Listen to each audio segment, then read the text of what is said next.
All right, welcome in. Late Kick is live. It is Thursday night. It is May 7th, the year of our Lord 2020. This is obviously not the studio. This is not even Nashville, Tennessee, but it is Late Kick and it is live. And we got a lot to talk about tonight. I'm just at an undisclosed location apart from Colin tonight, and it's not easy for me emotionally, nor is it probably, actually it's probably a lot easier for him, but we'll get through it. So we got a lot to talk about tonight. If you are watching on the YouTube channel, go ahead and subscribe, click the bell for notifications. And if you're listening on the podcast, we appreciate it. Those 5-star reviews just continue to flow in, some nice written reviews too. So we really appreciate it because, I mean, you guys are helping us out a whole lot more than you could ever know. So I got a lot to get to tonight. I'm going to lead the show in a couple of seconds with a topic that, to be blunt with you, is probably going to impact virtually every program. So no matter who you are, listening or watching, no matter who you pull for, even if you're just a conference tattoo on the ankle sort of guy or girl, this will impact you. And I'm talking about this tsunami of imminent decommitments in the recruiting world, which is the lifeblood, as we know, of college football. There's a reason for it, and I got some good old-fashioned numbers here on the computer to back it up. I'm also going to talk because I had, when we were recording the Late Kick Extra podcast, someone talk about Gus Malzahn. And usually the questions for Malzahn or regarding Malzahn are very different depending on if they're from Auburn folks or just neutral observers. So I got something from an Auburn guy the other day. He wasn't asking it with any kind of vitriol. He was just being honest, giving his assessment. So I'm going to give you my assessment. Also, I had some pushback from a lot of you. I wasn't going to talk about this tonight, but I'm scanning the comments. As I do, I read every single email, every single tweet, every single comment.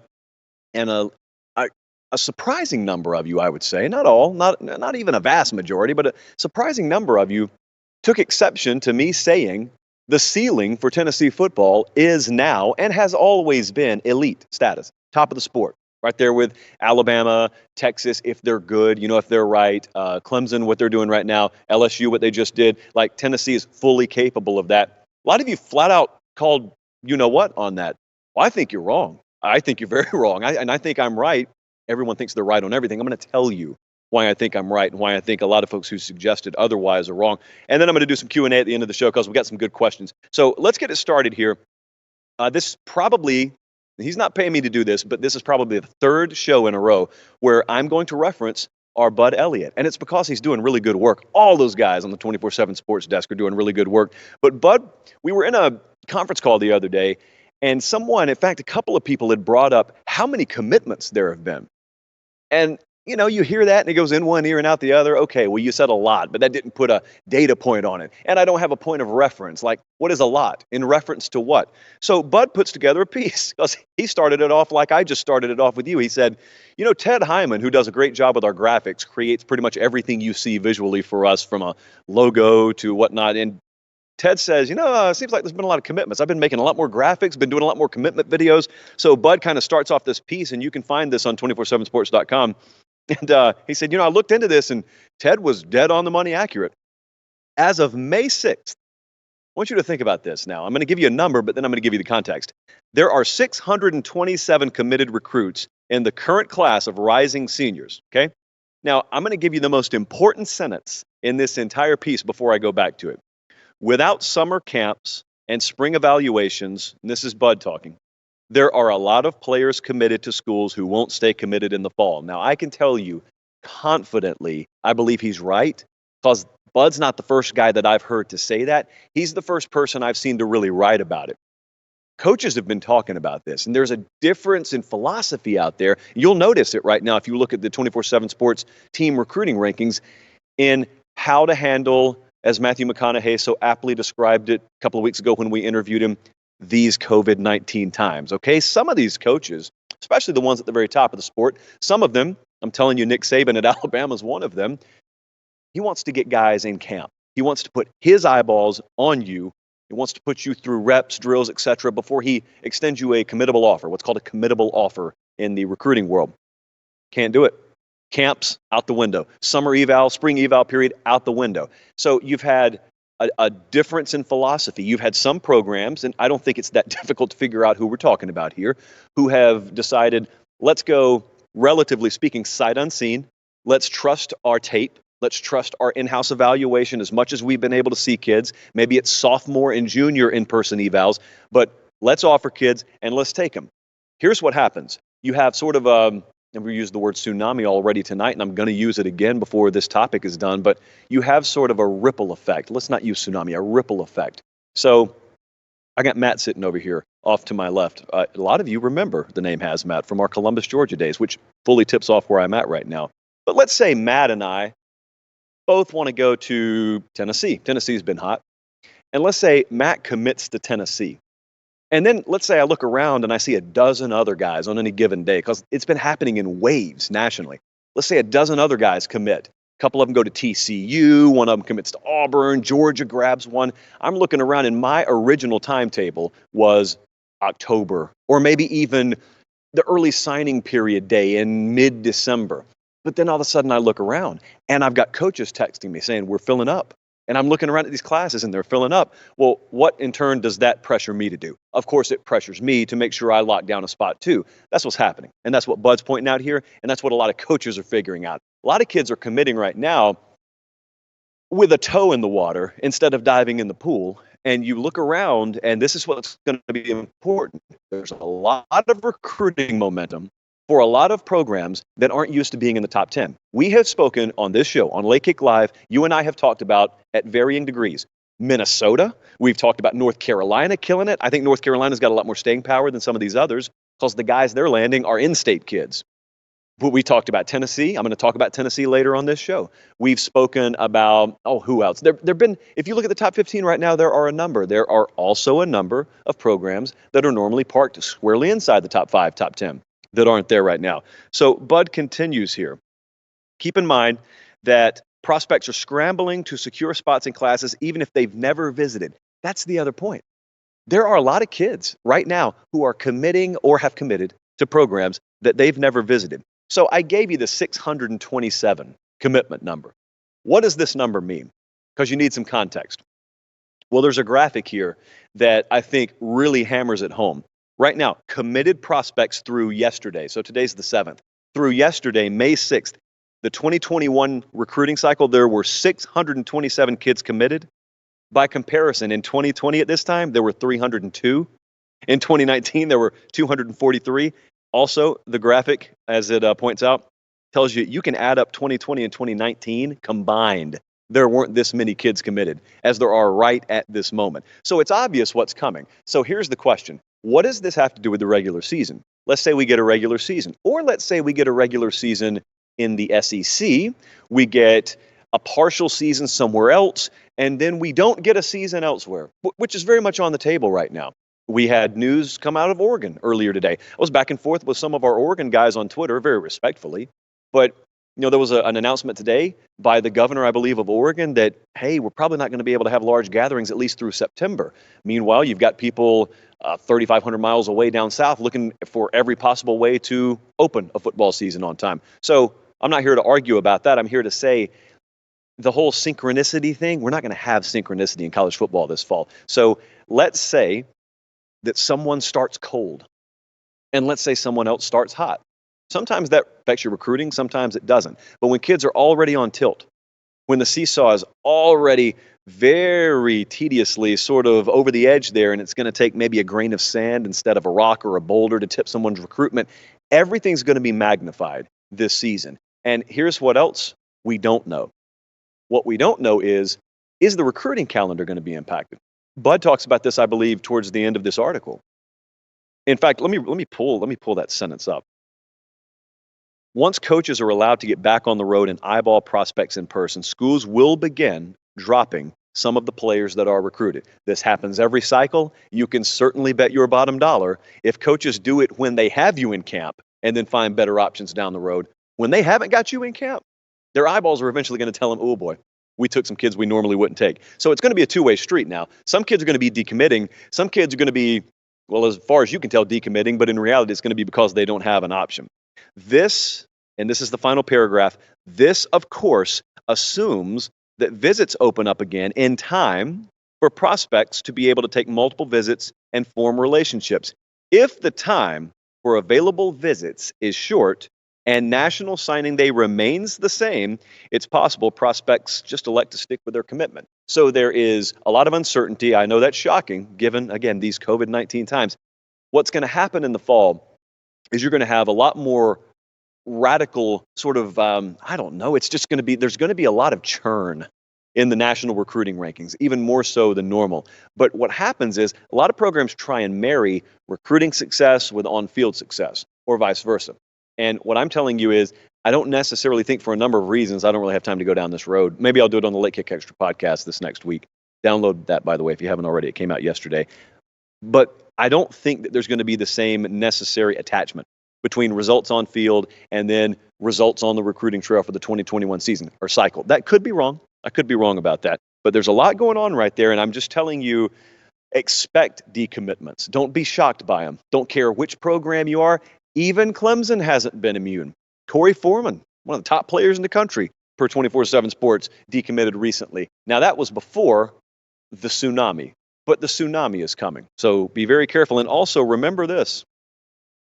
Be careful laughing at your in-state brother or your cousin, and I'm speaking figuratively, of course. I'm talking about your rivals. Be careful, because while today it may be them, tomorrow it will be you. At some point, everyone's going to get hit by this. All right, let's move on. I was recording the aforementioned Late Kick Extra podcast, and I keep on laying out the parameters of that because we have new viewers every show, and we appreciate you being tuned in. I'm looking at a lot of you right now. What I do is I don't have time to answer all the questions on the show, but I like to answer as many questions as possible. So what I do is I aggregate as many of them as possible from the YouTube live chat, from the comment section afterwards, from email, Twitter, etc. And I answer as many of them on the Late Kick Extra podcast as possible. We record it Tuesday. It gets released Wednesday. So yesterday we released a new version of that. And someone on the last batch of questions asked a question about Gus Malzahn. And then Brandon asked kind of a derivative of that same question today. So I'm going to get it started with Brandon's question. He said, what's it ever going to take for Auburn to compete with Bama and Georgia and LSU? And I sat back and I thought, and I said, they already do. Don't beat them every year. There aren't many teams out there that are going to beat. There aren't many teams out there that get a chance to beat those teams. But even if they did get an opportunity every year, or task, depending on your perspective, I don't think there are many teams out there this side of the NFL capable of pulling that off. But then it got me to thinking, this reminds me when I used to be where I am tonight in Columbus, and I used to be right in Auburn's backyard. There were a lot of Auburn fans, a lot of Auburn grads, a lot of former Auburn players reside in Columbus. We'd be around him all the time. So it always struck me, the longer Malzahn was at Auburn. In 2013, everyone loved him because he went national championship first year, or to the national championship game. But since then, slowly but surely, people have found ways to sort of chip away at the veneer. Sometimes deserved, sometimes not, in my estimation. But what always struck me and continues to this day to strike me is it's a very unique situation, because the Auburn situation is sort of the inverse of what is typical. You have more criticism of the head coach there the closer you get to the program, and you have more praise and admiration and respect for the coach the further away you get from the program. If I were to walk in, an airport in Omaha, Nebraska, and say, hey, what you think about Gus Malzahn?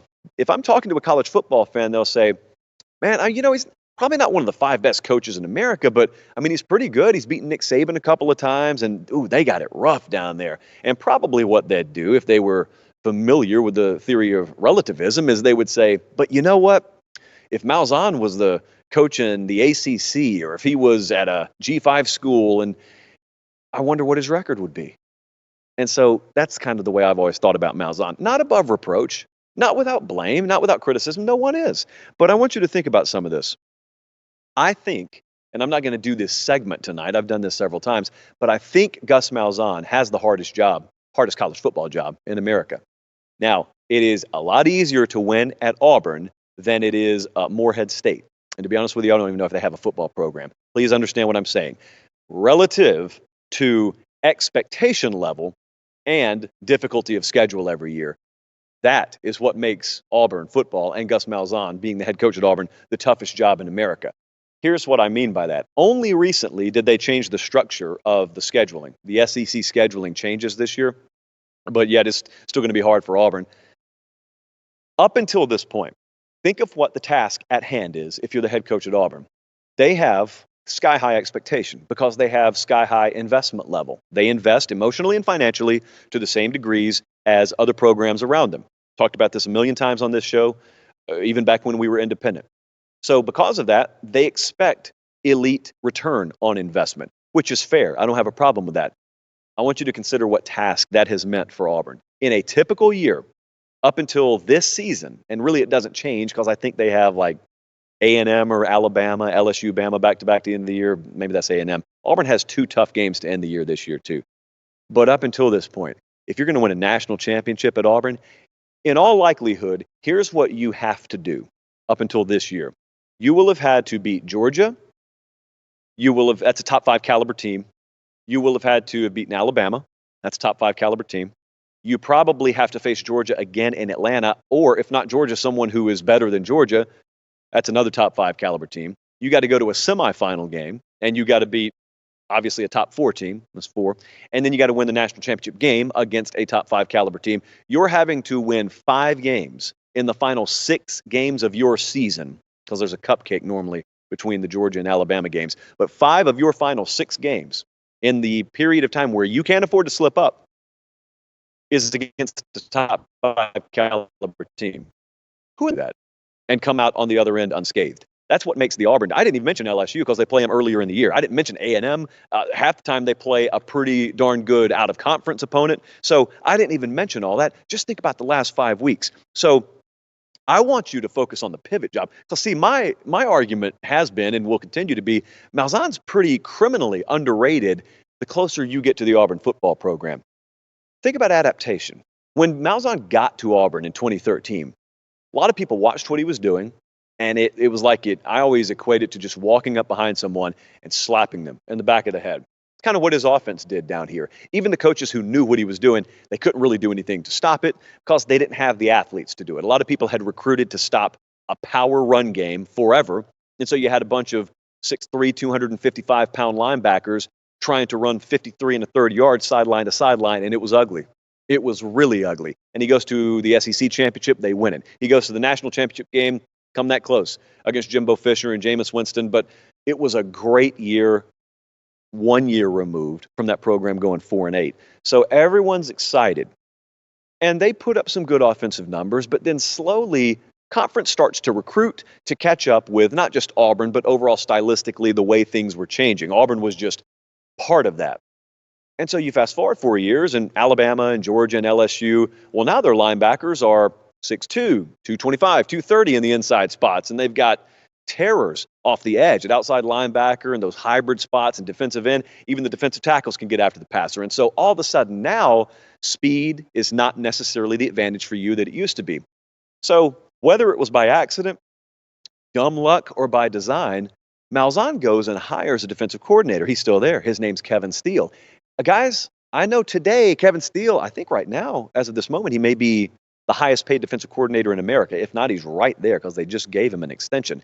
At the time Gus Malzahn brought him in, it really didn't raise many eyebrows. Steele had been around. He had been at Alabama. He had been at several places, okay? So it wasn't like this hotshot new defensive coordinator. Hey, did you hear about this guy Malzahn's taking a chance on? Kevin Steele had been around the block. No one was scared of Kevin Steele. They respected him, but he was not feared by any sense or any stretch of the imagination. And then all of a sudden, the identity of Auburn football changed. Because what happened is we started seeing inconsistency offensively. You bring Chip Lindsey in, and it's ugly at times. And Malzahn, is it his offense? Is it someone else's offense? But all the while, Auburn remains competitive, and Auburn remains a contender, not winning SEC championships every year, but being a contender. And the reason they did it is because Kevin Steele just kind of quietly sits over there with his knee propped up, whistling, sort of bouncing a pogo ball back and forth, and his defense is top 15, then top 10, then top 5. And Auburn looks like they did in the early 2000s, playing a brand of football you didn't think that teams could play if they had that kind of offense. And so there was a nice little pivot done once the league started to adjust to Malzahn, and there was a pivot done by that Auburn coaching staff that kept him as a contender. But you really don't need to look any further than the Nick Saban factor to talk about how I think underrated Gus Malzahn is. Malzahn's beaten Saban 3 times. He's been there since 2013. He beat him in 2013. He beat him in 2017. He beat him just this past year in 2019. Odd number years are Auburn's friend against the University of Alabama. Combined, sorry, I just bumped the mic there. Combined, The rest of the SEC, take away Alabama, they can't beat themselves. Take away Auburn, take them out of the equation. There are 12 other programs in the SEC. Combine all the head coaches down here. Do you know how many other head coaches right now that are active in the SEC have a win over Nick Saban? One. I'm holding up the one finger for those of you listening. And that would be Edward Orgeron. And he just did it this past year. That leaves, by my estimation, 11 other programs out there with head coaches who have never beaten him. One of them that just did it like 5 minutes ago, and then Gus Malzahn, who's done it 3 times. He also has to live in the same state as Nick Saban, therefore recruit in the same state as Nick Saban. And Auburn's done pretty good in state. They haven't beaten Alabama head-to-head for many kids in state. They have done it a time or two. They haven't done it consistently. They got to go into Georgia and recruit. Guess who's over there? Kirby Smart. You try to go into East Texas and recruit, and Texas A&M doing a pretty darn good job out there, and so is Texas, even if they haven't necessarily won with them. LSU, you used to have a lot of success down in Louisiana. LSU's down there right now. What in the world did they just do? They just won a national championship. So think about what it takes to win in this sport. They must have immaculate facilities, right? Nice facilities. They're not running circles around anyone in the SEC. Very rarely when you ask someone, hey, best facilities in the SEC, go. Very rarely is Auburn going to crack anyone's top 4, top 5. What is it that stands out? I mean, there's got to be like when you coach at Oregon and you win there, people always say, yeah, but they got the Nike factor. What does Auburn have? What advantage behind the scenes that we don't know about does Gus Malzahn have? So there are a lot of things working against him there is all I'm saying. And I think with all that considered, I think he's done a pretty good job. Now, as soon as I suggest that, I'll look in the comments, mark my words, and people are going to point out all kinds of negatives that are just fact and not understand that, okay, that's your con list. You forgot the pros list over here because there are quite a few pros too. And anytime someone criticizes their coach, I don't have a problem with it, especially when you do what you're asked. Auburn fans do what they're asked. They show up and they support and they give. So anytime you do that, I've said it about Georgia a million times. I don't have a problem with your sky high expectations. Whether they're realistic or not, that's another conversation. I don't have a problem with them, but here's what I do ask kindly, respectfully. Who are you going to get to do it better? Because it's easy for part A of that conversation, the let's get rid of this guy, let's run him out of town on a rail. The part B, well, now we got a vacancy. Who's going to fill it? That's tough. And not just who's going to fill it. You could find a warm body to fill it. To justify getting rid of a head coach in any situation that doesn't involve scandal, you've got to have someone who can't just come in and do an equal job. They got to come in and do a better job. So who's going to do it better than Gus Malzahn? I haven't found anyone. I haven't found any realistic candidates. I mean, I know this last year, I had folks try to preach to me that Urban Meyer was on the table. No, he wasn't. No, he wouldn't be. I don't think I think I need to detail why he wouldn't be. So there's a better situation at Auburn right now than I think a lot of people realize. Now, I think a lot of people do realize how good Tennessee's got it at the moment. However, clears throat. If you don't pay attention to recruiting, you must be pretty darn confused right now about the hype around Tennessee, because that is what the hype is coming from. The hype is coming from recruiting. Does recruiting matter to you? It should, but maybe it doesn't. I, judging by the comment section, have been informed that a lot of people really don't care about recruiting all that much. So I'm scrolling the other day. As I told you, I read every one of these comments. How should I frame this?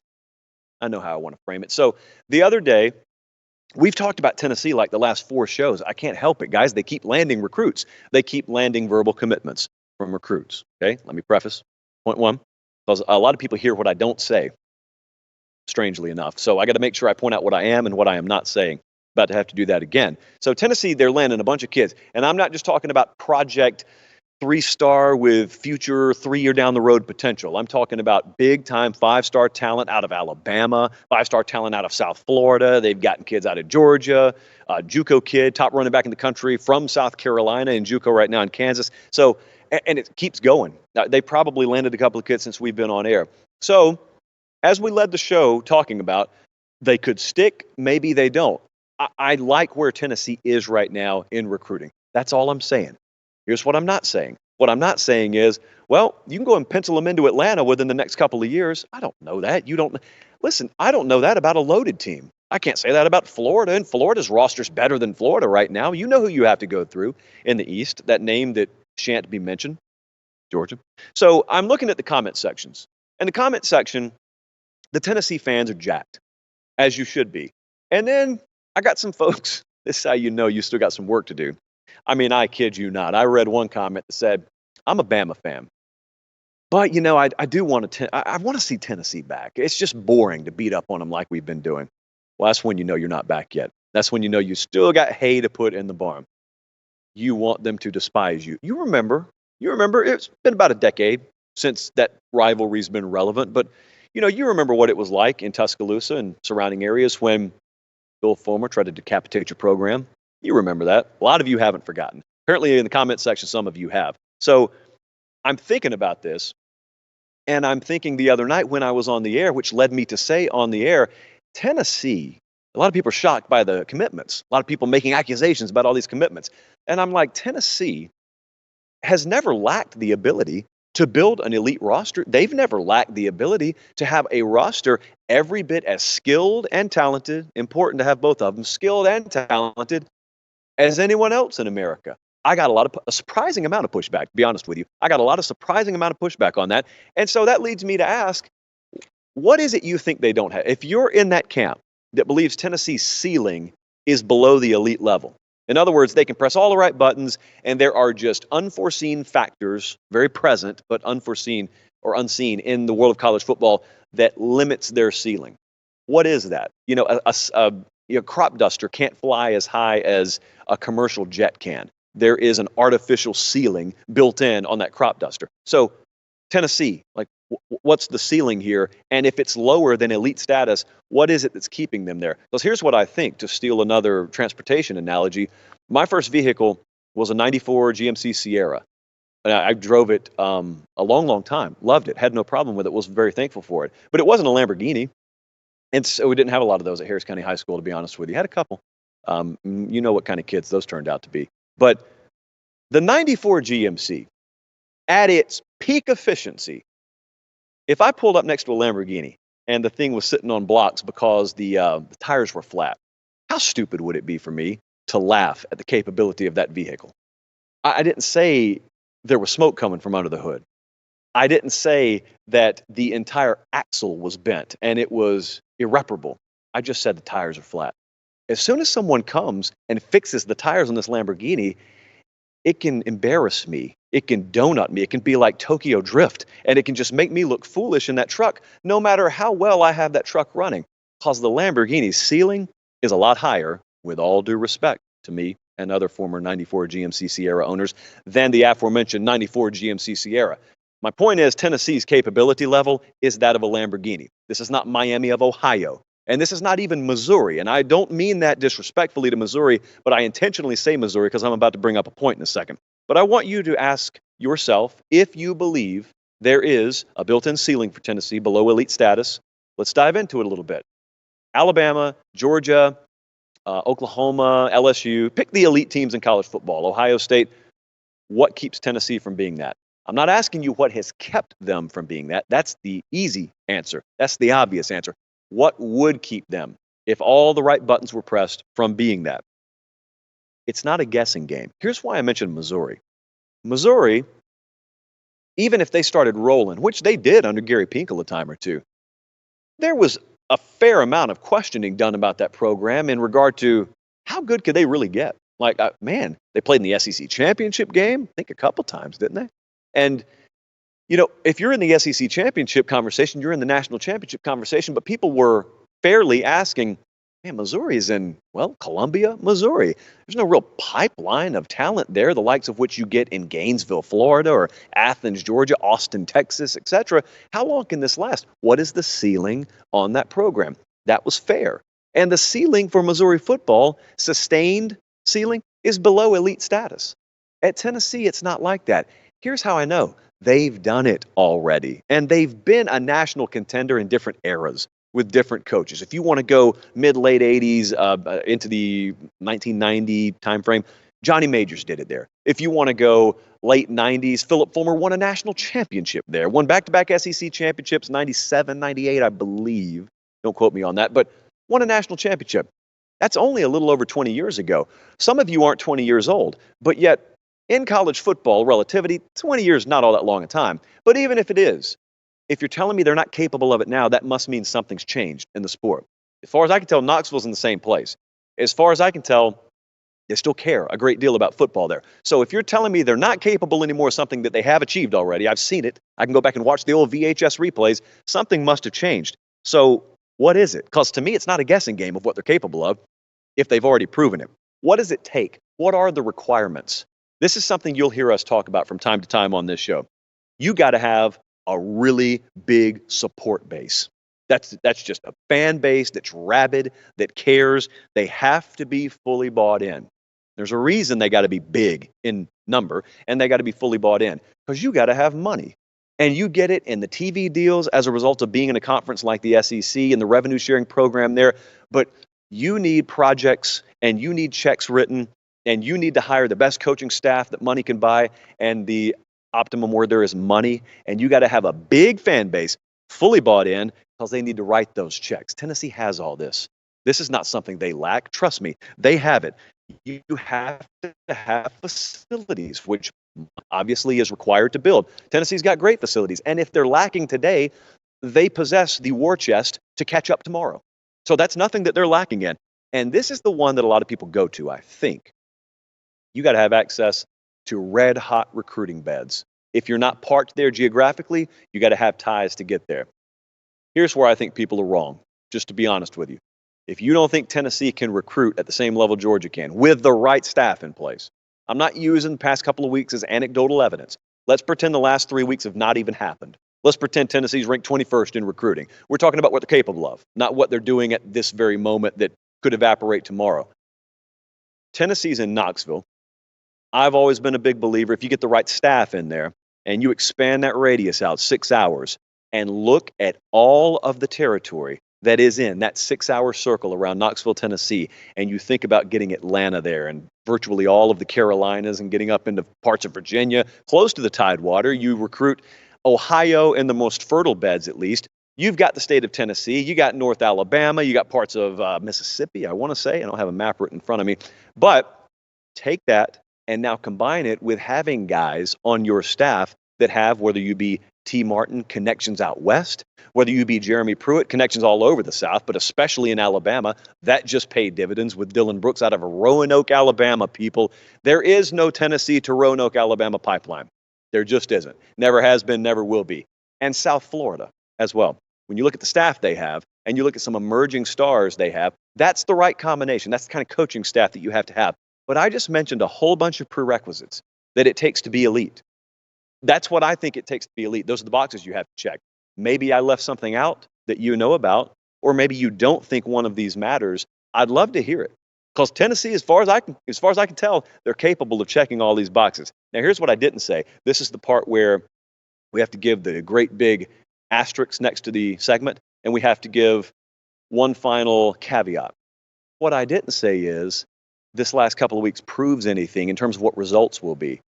We also don't know if Jeremy Pruitt is going to end up being the right head coach. Now, if you're asking me what I think, absolutely. And I'd bet money on him. I think he is. And I think their staff is. And I think that they possess, as I said, the war chest to keep those guys in-house. I think the balance is right up there. So they got a lot of ingredients in the kitchen. What's the meal going to look like? That's the big question that I can't wait to see answered every bit as much as you can't wait. But here's what I do know. What I do know is I've watched that team. Now, these are my eyeballs talking. I'm not a former coach. I'm not going to bring out a grease board and insult your intelligence or mine, making you think I am qualified to break this game down at that kind of level. But these eyeballs saw Tennessee play Alabama pretty tough last year, had no chance of beating them because of the talent gulf. These eyeballs have seen Jeremy Pruitt push Georgia. Don't really have much of a chance of beating them yet because of the talent gulf. That's unless Georgia goes like, -4 turnovers like they did against South Carolina. If you have the coaching staff in place, if you have the football minds in place, and then you toss a whole bunch more talent in there, that talent gets turned into skill because they know how to turn it into skill. And they get put in the right place, and they get trained the right way. And then all of a sudden, you got a different caliber athlete with which to harness your hopes and dreams to. Then things get really fun. So I think that's coming. I don't think that's an if. I think that's a when. I think a lot of you who disagree, we just differ in terms of what we think Tennessee's capable of. That's really, I think, the crux of that entire debate, if you want to call it that. I'm happy to have it. I have been wrong a time or two. I just really feel pretty confident about this one. Some questions here. Chase was on YouTube, and this was the other day, and I didn't get to it, and I felt bad because I also left it on the cutting room floor for the YouTube Extra podcast. So Chase, here we go. Which Pac-12 team is closest to closing the gap with the best teams in the SEC and the Big Ten? And I'm going to add Clemson in there too, and I'm going to add Oklahoma in there. Chase, it's to me it's a multi-part question, even though you didn't put multiple parts in this question, because I want you to think about this. The short answer is Mario Cristobal in Oregon. Let me get that out of the way. Here's the bigger question. The bigger question is if, let's say Mario Cristobal, for example, builds Oregon to the caliber that it takes to annually contend with the best teams in America, how long is he at Oregon? When you start to talk about the gap between the Pac-12 and, for example, the SEC, because that's where I think Cristobal would end up heading, if you talk about that gap and what a middle of the road or upper tier SEC program can do in all sorts of different arenas versus what the Pac-12 is doing to you in terms of limitation. This has nothing to do with Oregon. This is a Pac-12 problem. You guys out there on the West Coast know exactly what I'm talking about. Half the time you can't find your own games. I certainly can't find them down in Georgia or Tennessee. You got to ask, do the best coaches in America, this is a hard pill to swallow if the answer is no, but it's a pill that we at least have to put on the table. Do the best coaches in America, either present day or as they become known as the best head coaches in America, still view the Pac-12 as the equal? It's a Power Five, but do they view it as an equal to these other major conferences? Because if you succeed, the offers are going to come. Because there's an annual turnover rate of like a 25% in the major conferences when it comes to jobs opening up. Just historically, that's kind of the 15, 25%, somewhere like that. Jobs are going to open up. At major programs, jobs are going to open up. Where are they going to look? They're going to look to a guy like Mario Cristobal. What kind of competition can you put in front of him in terms of an offer to keep him from taking that bait? Because there's a lot of reasons to move on, no matter how much you love Oregon, no matter how much you love Southern Cal, no matter how much you love programs that a generation ago, even 10 years ago, this wasn't a conversation as much nearly as it is now. Because now it's not a program problem more than it is a conference problem. That's why this is not meant to be disrespectful to Oregon at all. I'm pulling for you guys. But at the same time, I think it's an honest question that's not very much fault of your own. Dawson, through the email inbox, what's the best city for hosting a national title game? I don't know what everyone else's criteria here is, but I love New Orleans. I had been there for a playoff game, which was the Alabama-Clemson semifinal a couple of years ago, and then we were back there to cover the national championship game this past January.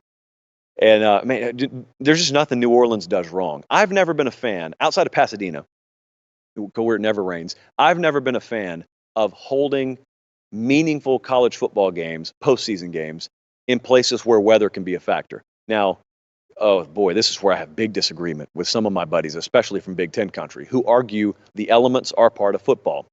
There's no one who enjoys watching weather impact a football game more than me. Because I'm a weather nerd, always have been. I've loved weather longer than I've loved football. So it is like crack on a television screen for me to watch like that. Who was it? It was like Notre Dame and NC State played in just a downpour. I was at that Bama Georgia game in 2015 when there was a tropical system coming through, got like 2 inches of rain during that game. I love that stuff in the regular season. But when the games mean the most, man, I don't like factors like the elements and weather to be in play. So I automatically cross off places like Tampa because it's an outdoor stadium. Could have a rain shower come through. I was at the Clemson-Bama game in Santa Clara. Got lucky with weather, but the weather leading up, the days prior, miserable. And Northern California is not Southern California, folks. And their national championship game never had any business being in the San Francisco 49ers stadium. That's when the wrong folks are making decisions for college football. When you got a college football national championship game happening in Levi Stadium. Nice stadium, it's just not where a college football national championship game should be. So Dawson, my answer is New Orleans. I loved the way that they treated us in Glendale. That's Phoenix, basically, Arizona. The Rose Bowl is awesome, too. Miami does a good job. None of these places, they do a bad job. They don't get the game. These are veterans. I mean, they do this stuff all the time. My personal favorite's been New Orleans. Caleb Williams, question mark. That was Jeffrey's question. Jeffrey and YouTube. Caleb Williams, question mark. Caleb Williams is a stud, dual threat quarterback out of the Washington, D.C. area. And I do a hit with Steve Wiltfong every Monday, Tuesday. It's called the Wiltfong Recruiting Whip Around. There is so much information in this thing. It's free, guys. You don't have to pay for it. I don't know how long it's going to stay free. To be quite honest with you, I don't think it's the best business decision we've ever made because of how much information is in that video. Get it while you can, is my advice. We record it and release it every Tuesday or Wednesday. This week we released it Tuesday. I cannot tell you how plugged in Steve Wiltfong is. I had to, I'm not going to burn that for him. Suffice to say, there are a lot of commitments happening right now. Mother's Day, this coming Sunday, is a big commitment day. Wiltfong, we're having to stop recording. We're doing it via Zoom. So you got me and him split screen on a computer, not much unlike I'm looking at right now. And this guy has to stop recording twice to take calls from the actual kids and one Power 5 head coach at one point.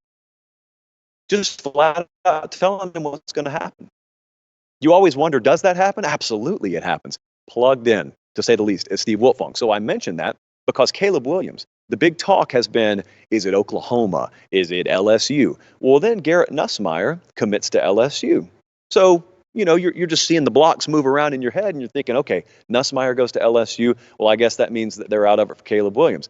I don't know that that's the case. Now, before Nussmeier committed to LSU, I would have called Oklahoma the front runner for Caleb Williams. So obviously, I still believe, and my information is basically coming from Wiltfong. So Steve Wiltfong, as of this week, still believed Oklahoma was the front runner. So my answer, Jeffrey, is Oklahoma being the front runner there. However, it's interesting the pitch that LSU makes here. The pitch is they want to take two bona fide stud quarterbacks. And with the way that the quarterback position is working in college football right now, I don't want to ever hear anyone again say, why would we we already have a quarterback. We already have a couple quarterbacks. Year over year, the more good quarterbacks you have, the less chance you have of them still being on your roster the following year. We'll treat it like any other position. That's how coaches look at it nowadays. Just stack them. If you don't have room over here, just start a new pile over here. Stack as many quarterbacks as you can. That's what I said about JT Daniels, who has, to this point, still not transferred from USC. But some of the Tennessee folks, when I suggested maybe Knoxville, said, well, we already got Harrison Bailey. Yeah, and what? Well, we got Jared Garantano here, got Brian Maurer, and prayers for him, by the way, with the news that came out, shared by him recently. But talking strictly football, it's like, oh, we already got a few quarterbacks here. Okay. Well, how many do you put on the field at a time? Put one on the field at a time. The other ones who are already there know that. So, odds are no one's keeping three quarterbacks on a roster for any extended period of time anymore anyway, Tennessee or otherwise.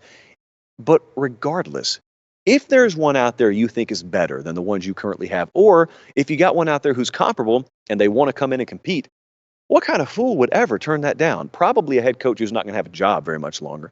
So I don't think Jeremy Pruitt would be that way, and I don't have any inside information on that. Hadn't heard anything from JT Daniels in a while. But just as a general rule of thumb, on this show, we believe in getting as many great quarterbacks on your roster as possible, then letting competition settle that. So all I'm saying, all that for, is to say, don't just assume because Garrett Nussmeier goes to LSU that they're just out of the sweepstakes for any other elite quarterback. They're certainly not going to stop recruiting them. I can tell you that. Really appreciate you joining us tonight. Do me a favor, if you are watching on the YouTube channel, subscribe and click the bell for notifications. And also, whether you listen to the podcast or not, the podcast wizards always tell me, Tani and Connor always tell me, hey, just tell the guys. It's a loyal audience. And I know that. I've known that longer than anyone. So I just humbly ask you, go find the Late Kick Podcast, wherever you download podcasts. I think there's a link in the show description right below the video right now you're watching. If you're watching on YouTube, just click that 5-star and give us a quick written review because it helps. Boy, it helps. That's almost as good as money. We'll still take money if you want to send it to us. But if you don't want to send money, that's the next best thing. And it's a really close second. So I plan on being back in Nashville Sunday night. So I'll be back in studio Sunday night. Until then, for Hazmat making an appearance over here tonight, for Colin back at home base in Nashville, for Aaron, who will be cutting up this video, well, parts of this video, along with Colin tomorrow, for Colin, for Tani, for everybody else that works on this in some degree. We appreciate you watching. Have a great night. We'll see you back here same time Sunday.